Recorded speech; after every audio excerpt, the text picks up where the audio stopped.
But before we ask, before I go into that section, I want to ask, what do men really think of women? What do men what do men really think of women? Is it as an object of gratification or a human being that needs to be handled with care?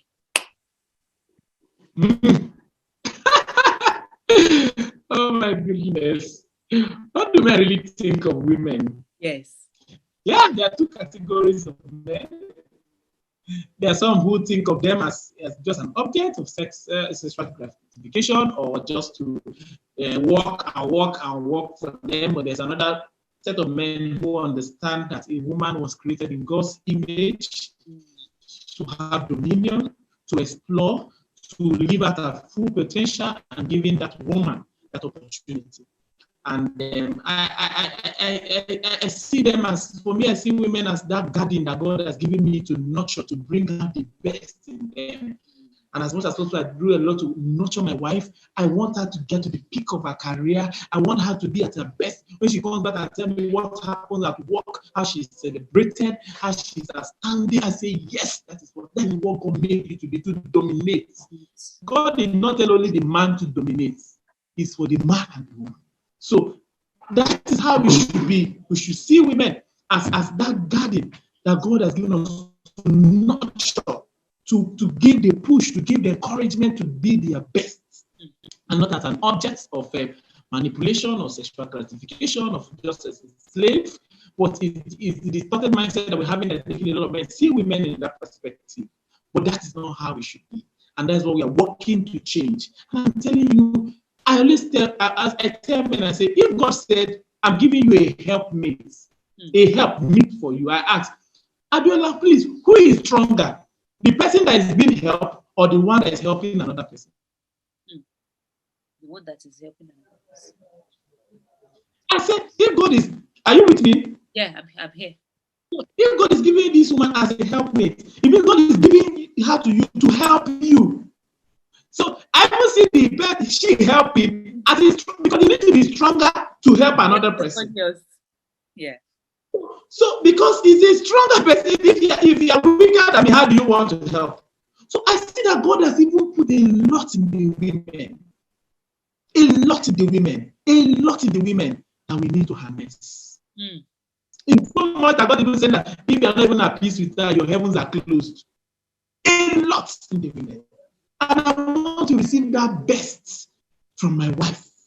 She's a, she's a field that is filled with gold. I have to dig out for that gold to come out.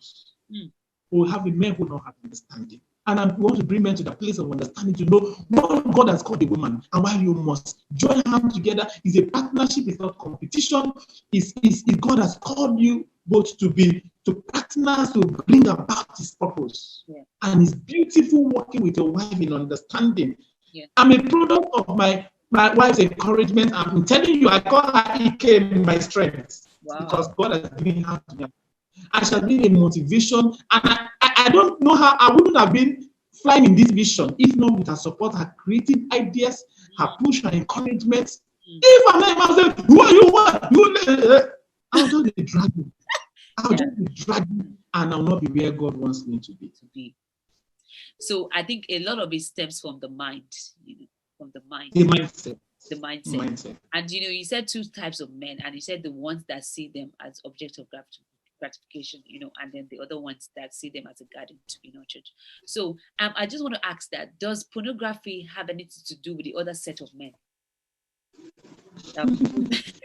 that feel that the girl child is an object of gratification? So like when they are already exposed to porn, their mind is already distorted. So pornography is a big issue now in our society. It's a big issue. So I want to hear very good question. I was doing a research on pornography recently to see, and I was to see the number, the amount of revenue that is generated from that industry, the billions of dollars, and the how people are plugged into that. Yes, sincerely, I've seen a lot of men that are going through issues, married and related women, because of the effect of pornography. But what pornography does to the mind of a man is that as you keep watching, because most people display women in pornography as just an object of how do I describe it? It's like if the man is like the lion or the beast that is devouring on his prey. You know, so what pornography does to the mind of boys, I'm reading a program in general on pornography because it has really affected many boys, is that they begin to see a woman as that object of as that prey to pounce, you know, that I have control over that body. I want to do as the body have, I dominate over.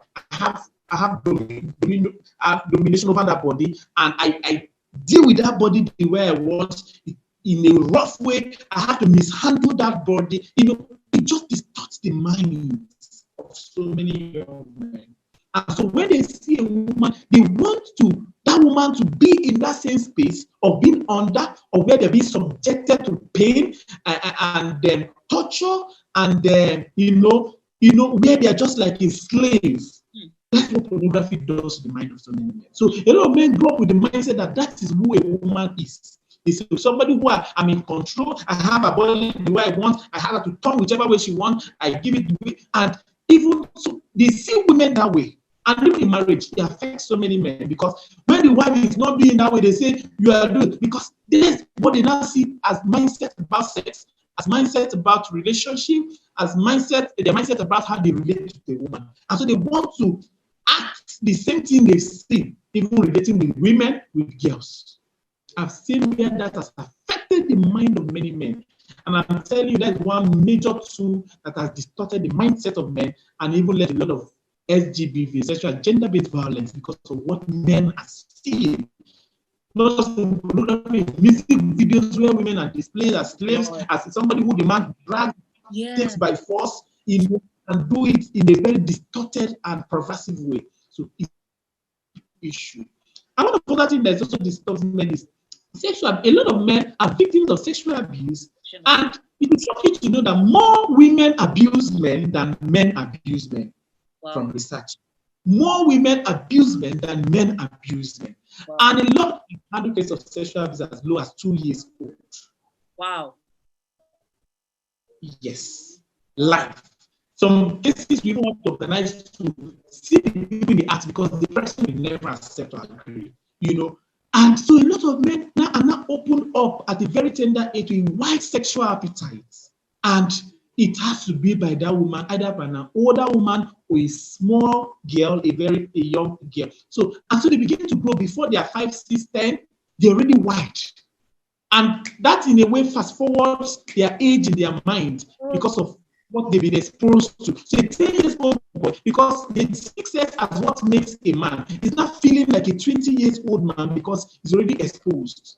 So as this, before they get to 13, they're already sexually wild because they have an uncontrollable sexual desire as a result of the distorted mindset they've had at a tender age. These women, fondle their penis at a tender age, as low as 6, 2, 3, 4, do a lot of things to them. And because it's closed, it's not talked about, it's not discussed, it's just this year that Nigerian law acknowledges men as victims of sexual abuse. And so they grew up thinking nobody handles that, nobody talks about it, and they just, during the rape pandemic, when they're having a lot of rape issues, we went to interview some of these perpetrators, and we discovered a lot of them were victims of sexual abuse. It was the ripple effect of what they've been exposed to. And so when that object is not there, they're looking for the next object to pounce on because they've been exposed at a tender age and they're now wild. So men also grow up like that and go into marriage with that mindset because they're already white. They want their wife to be white. They're not satisfied with one person. They want to keep going from one person to the other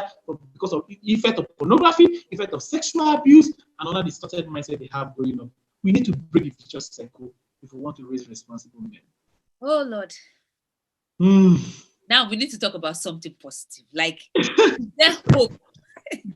Is there hope for an already broken boy or man? And what are the practical steps in getting fixed? So, because we've talked about so heavy issues right here. And it's not a joke at all. It's not a joke. It's not a joke at all. Because Yes. Yes, there is hope. Like I always tell people, sometimes I'm say, it doesn't concern me. It doesn't happen to my son. So it doesn't concern me. But I say it concerns you. Because that boy that is broken is an armed robber that will not allow you to go out at 7, that will not allow you to have peace, that will molest your daughters. So it affects everybody. That same broken boy is the one that will become a leader and make the nation ungovernable for you. It affects everybody. No, it affects everybody. That same boy is the one that will let your children in school and molest them and bring them into negative behavior. It affects you because even now your money is not safe in the account. There are fraudsters everywhere, and majority of them are young boys. It affects everybody because they're not even at peace, even with the money that is in the bank, not the one that is at home. Wow. So there is hope, and by God's grace, in the initiative, we have dealt with a lot of boys that have been broken, and we have seen boys find healing. Wow. Healing from issues you never imagined that help will come. I've seen people find healing. There's healing. And boys are always open to healing and help. It's just that, do we understand them? I ask men, fathers, to build skills. Learn, build capacity, read books, know how to relate with boys, know how to connect. We're also able to connect with a boy. The thing about boys is that it's difficult for them to open up, but once they're able to connect, they pour it out. They just pour it out. Boys are always looking for people that can lead them. They want to be led. They want to be mentored. They just want to get the right platform and the right person. So once you're able to break through, be sure that you can help the person through a journey of healing. And we've seen boys go through a journey of healing. It might be a lot of work, but it has a lot of attention and love and understanding, and to keep encouraging and affirming to them. Boys need words of affirmation. Fathers don't even say to their sons, I love you. I was in a meeting, a child was, why do fathers don't say, I love you to their son? And the father say, no, it's not our culture to say that. It's Western. Oh my God. What makes it Western? To affirm to your child that you love, that you value, that you respect. I've seen boys who are failing not because they are failing, because their fathers have called them failures. And I said, words have been spoken to them. They said, I'm a bad person. I've seen boys that said, they said, you're a smoker, you're a cultist. I said, I've never been in court. But because they keep saying that, let me just be that. So there's healing. It's a process, it's a journey. Yeah. And that's how people live in society. We need to build more, platforms where boys and men can talk about, we have a group of Facebook Men Connect, where men will talk about issues, build platform programs for men to begin to talk about their issues, to find healing. We need also referral homes where men can go and talk about issues that affect them, where men can go and pour out, where men can go and get therapy and be healed. We need that too. We need to hear men that are abused can even go and talk and say, I'm abused, I need healing. We lack that because we feel that men know it. But we are working towards it, and we have a project towards that, and we believe that it will be a reality. So it's possible, as people that have been broken, battered, find healing. A lot of our boys in our initiative, boys have been broken, but today they are mentors helping other boys find healing. And you'll be shocked to hear their stories. You are coming from this, and God has helped you, and you are this strong, and you are helping others find healing. Yeah. I've seen that happen. Wow. It's possible. Beautiful. I want to hear more about tell us more about your Save the Boys initiative and how people can get in touch with you in Nigeria. I don't know, abroad now, I don't know how, but in Nigeria, like how they can reach you and what you guys do. All right, so we mentor, equip, and empower boys to live positive and productive lives. Once you just go on any social media handle and type Save the Boys initiative, you see we are all very active on all social media platforms. Yes, most of our programs, we will see people join from abroad because we'll be doing a lot of online programs now. Our Zoom meetings, our mentoring plus our training to have Boys Leadership Academy that runs twice a year and follow up with the mentoring session for 6 months. So we have people join from US, from Canada, from UK. So we do a lot of even one-on-one session with boys or parents that need therapy. So once you just reach us in any of our handle, you just send a DM, be sure that we'll respond. Save the Boys initiative or savetheboysinfo@gmail.com. You can send us a mail or just go to any of our handle and drop a chat, drop a message. We'll reach you and we'll sure get back to you. Or you want to check my personal handle, Ebuka Ede on Facebook or Ebuka_boys coach on Instagram. Just send me a DM. I may not answer immediately because of my schedule, but be sure that I'll reach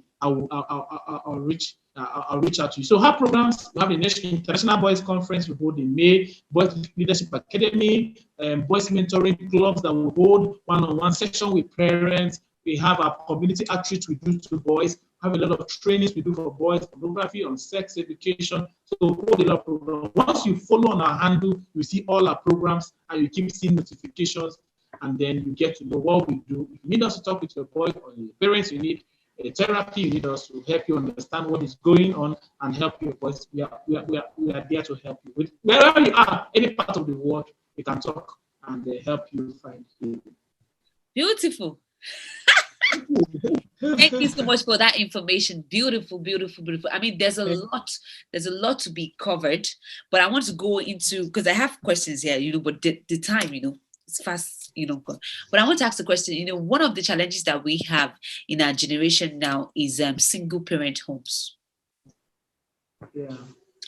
And so single parent homes, they're finding it difficult because the father is not around. The father is not around. Yeah. So, and there's something called co-parenting. Yeah. So, is it possible after a broken relationship? So, and what would be your advice to a man that probably, is not in the relationship with the child anymore because, the broken relationship with the mother, but how can they be more intentional and be more active, in actually, having a relationship with their sons or their children because of the effect of their absence, that it will cause. So. Very, very good question. I'm doing a research now on the effects of father's absence or the morality of boys, and it's been an amazing research. And I always tell single mothers that you can't do it alone. No matter how close you are to your son, there are just some things he can't tell you. When the boy maybe is beginning to, have wet dreams, or beginning to see sperm, or is beginning to have erections, or is having crushes, there's a limit to which your son can talk to you. I always tell single mothers, I say, your son needs a mentor. You need a male figure that can guide him. And they're available. It can be a pastor, it can be, there are boys coaches coming up now because of the need. There's somebody somewhere that can help, be a father figure to that boy. Please, I encourage single mothers to please get a father figure, to get a male mentor that will be helping his son, teach him about. You can't teach your boy how to, boys learn by observation, how to really be a man, so they need that, they really need that. I've seen it has really affected so many boys, the absence of their fathers, and so many mothers also close it down. They don't want anybody, is my son, and the mother and the father, which is good, that nobody is disputing that. But you can't really be a true father. There's just some things you can't show that child how to be a man. You need a male mentor, you need a male figure, and I advise single parents, please get one to help guide their sons.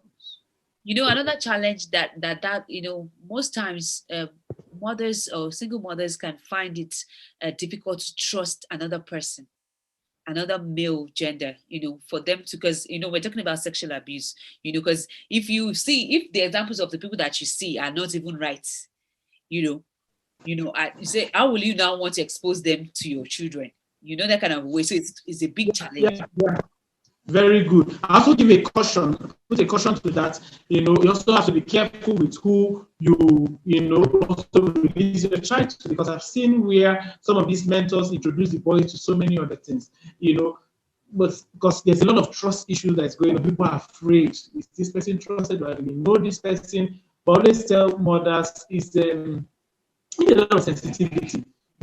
Before you have handed somebody over to your child, you need to be somebody you have known over time. It can be your pastor. Person don't need to live with you. It can be your pastor, somebody that your son sees, even though it's once in a month or once in a week. They begin to talk about issues that pertain to them as men and as the male.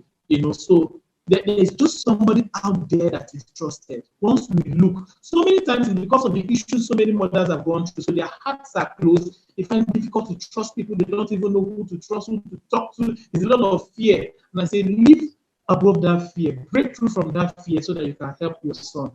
Just learn to trust again. There are people out there that you can trust. but there's a lot of caution that have to be put in that place. Yeah, and I think also, we want to encourage everybody. If you're a man watching us out there, and probably you have a broken relationship with your partner, but I want to encourage you to still, even for women to block women to make some men to make their children to be fatherless, because they shield the children because of hurts, the hurts from the past relationships and everything. So, but in the long run, the child is the one that is going to suffer. So, as adults, sort out our issues. Let everybody sort out your issues between one another, and for the sake of the child, because at the end of the day, it's not fair for another father to be fathering your own child. You are somewhere else. It's true. So let's sort out your differences, and try to you guys work together. Yeah, you guys should work together so that you can at least be a father. You might not be your husband anymore, but you can at least be a father to your own child. So that's the part of the hope. Yeah, because the gap is wild. The gap is wild. To be honest with you, pastors are exhausted. Pastors are exhausted. People are exhausted. Pastors have families of their own. Very true. I always encourage single mothers, especially those that the husband, please don't block that boy from the father. Don't block. You have your differences, just give that man opportunity to also father that boy from whatever he is. Even though it's through Zoom, even though it's to see the father at least once in a while, there's still that need to connect, because that child will grow up one day and still go back to that man, in one way or the other, where you are no longer there to, to guide who he sees or who he doesn't see. So you have to learn how to help them also build a relationship, irrespective of the differences you are having. Yes, with a caution, but please let that child also have access to the father. Very important. Beautiful. Lastly, before I let you go, the last question is, what does healthy masculinity look like? What does healthy masculinity look like? Yeah, what does healthy masculinity look like? And can we have a healthy masculinity without God? Without what? Without God. The truth is that we can't have a healthy masculinity without God. Because we can only, but at the same time, we can't have a healthy masculinity without God, because it's only God that we can discover our true identity. But am I saying that there are people there are no good men that are not? There's a lot I want to say about this. And when I'm talking about God, I'm not just talking alone and majorly. How do I put this? Okay, let me just take it off from there. Let me first answer the healthy masculinity. Yes, we can have healthy masculinity. It's possible. And what does it look like? Is a man who understands his identity, his purpose, and who he is, and is living in it. A man who is not afraid of his, who is not afraid of making mistakes, who believes that he's also vulnerable, who is open to learning, who is open to, knowing that I can learn from another person. A man who is not toxic, a man who has understanding, who can relate, who can flow, who knows he's vulnerable and is ready to learn. And for me, I just think what men need to do is to open up to learning, to evolve, to know that things are changing and we need to evolve and learn and understand. Open your mind to learning. Healthy masculinity, I've seen men who are healthy upstairs, and I've seen how it relates. Yes, the God factor will really help you in being a healthy man, because it's in God we can discover our true identity and know who we are really as men and push for it. But yeah, there are people who don't really know God, and they're really moral and they are loving and they are they're really good men, but there's an extent to which that can go. There's a place that the God factor really plays that really makes you balanced and whole. So we have men who may not really know God, but they are moral, they are good people, they are doing good things, but there's just an extent to which that can go. It's in God that we can really be whole. And why am I saying this? So that we connect men back to God, to know that you really need God in your life to guide you, to really help you build a healthy mindset. And even as we close, I want to say to men, we are going through deep issues, and I really acknowledge that. Even when the society don't accept, I acknowledge that men are going through. Men also need love, men need attention, men need to, to also, feel love and be celebrated. And I say, let's begin to build communities around us. And let's begin to talk about our issue. There's somebody here who understands you. You can hold hands with another man. Build accountability. Be open to learning. Be open to mentoring. Guide one another. We need that as men. We need to begin to build support systems for us as men. And so we are rising up as men to change narrative. The society is longing, is yearning for helping men. And we can do it. Wonderful. Thank you so much. I hope all of you are taking notes. I mean, this has been awesome. This has been really, really awesome. Thank you so much. That's the whole point of it. We outlined all the challenges and everything, but where we want to get to, the vision is to be healthy masculinity, and we can, with God, you know, we can achieve it more also with God. So I will tell you the truth here, okay? You need God, like you God. You know? You need God. I mean, that's just the best advice. You need God. There's no doubt about it. You need him. You need him. So thank you so much, Mr. Ebuka, for joining me today. Thank you so much. It has been very informative and it's quite loaded and heavy. Hardcore truths, to be honest with you. Hardcore truth. Some people will be watching this and be like, oh, I hope you're not offended, but it's just the truth, you know. But you know, just take it. We don't have to love ourselves and tell ourselves the truth, you know. So thank you so much, Mr. Ebuka, and thank you all for watching, and watch out for our next episode and subscribe to the YouTube channel. You can share it to every man, you know. I know women will be watching this more, but you know, send it to the men, you know, because they don't even watch. Send it to the men. We have to beg men and get them to watch. The problem that there's work to be done. So, anyhow, you can even be playing it when you know that they're walking around. So send it to them to watch, you know, because we all have to do it together. The power of all of us working together as a community, you know, we have a vision that we want to achieve, and we can only just achieve it by working together. So thank you all so much for logging on today, and stay blessed in our next episode. Remain blessed. Okay, bye everybody.